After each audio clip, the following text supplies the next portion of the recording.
150 രൂപയിലുള്ള cotton fabric നല്ല bright ആയിട്ടുള്ള കളേഴ്സിലേക്ക് അത് വന്നിരിക്കുന്നത്. അതുപോലെ തന്നെ നല്ലൊരു ഭംഗിയുള്ള പ്രിന്റുകളാണ് ഇതിനകത്ത് പോയിട്ടുള്ളത് കേട്ടോ. നമുക്ക് ഇതിന്റെ ത്രെഡ് കൗണ്ട് പറയുകയാണെങ്കിൽ 40s ആണ്. പക്ഷെ സോഫ്റ്റ് ആയിട്ടുള്ള ഒരു ഫാബ്രിക്കിനൊക്കെ മാച്ച് ചെയ്യാവുന്ന പോലത്തെ തരത്തിലുള്ള ഒരു ഫാബ്രിക് ആണ് കേട്ടോ. നല്ല ബ്രൈറ്റ് ആയിട്ടുള്ള കളേഴ്സ് ആണ്. 4 ഡിഫറെന്റ് കളേഴ്സ് ആണ് നമ്മൾ ഇന്നത്തെ വീഡിയോനകത്ത് കാണാൻ പോകുന്നത്. ഇത് വന്നിരിക്കുന്നത് എന്താ പറയാ, ഒരു ഫ്ലൂറസൻ ഗ്രീൻ എന്നൊക്കെ പറയാം, ഒരു ലെമൺ യെല്ലോ കളറിലേക്കാണ് ഇത് വന്നിരിക്കുന്നത് കേട്ടോ. നമുക്ക് ഇതൊക്കെ വെച്ച് കുർത്തി ചെയ്ത് കഴിഞ്ഞാൽ നല്ല അടിപൊളിയായിട്ടുള്ള ഡ്രസ്സുകളൊക്കെ ചെയ്ത് വെയർ ചെയ്യാം. ഇതിനകത്ത് ഒരു പിങ്ക് കളറിലുള്ള ഫ്ലോറൽ ഡിസൈൻ ആണ്.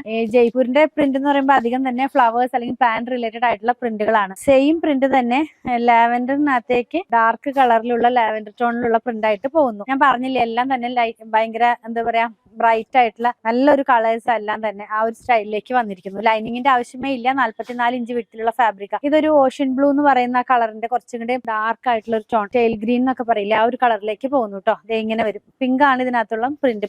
പിങ്കും യെല്ലോയും കൂടെ പോകുന്നു. ലാസ്റ്റ് വൺ വന്നിരിക്കുന്നത് പിങ്ക് കളർ ബേസ് കളറിലേക്ക് പീച്ച് കളറിലുള്ള പ്രിന്റ് ആണ്. നമ്മൾ വെയർ ചെയ്യുമ്പോൾ ഈ ഒരു സ്റ്റൈലിലേക്ക് വരും കേട്ടോ. 150 രൂപയാണ് ഒരു മീറ്ററിന് ഇതിന്റെ പ്രൈസ് വന്നിരിക്കുന്നത്. പർച്ചേസ് ചെയ്യാനായിട്ട് ഇതിൽ കൊടുത്തിട്ടുള്ള നമ്പറുമായി കോൺടാക്ട് ചെയ്താൽ മതി.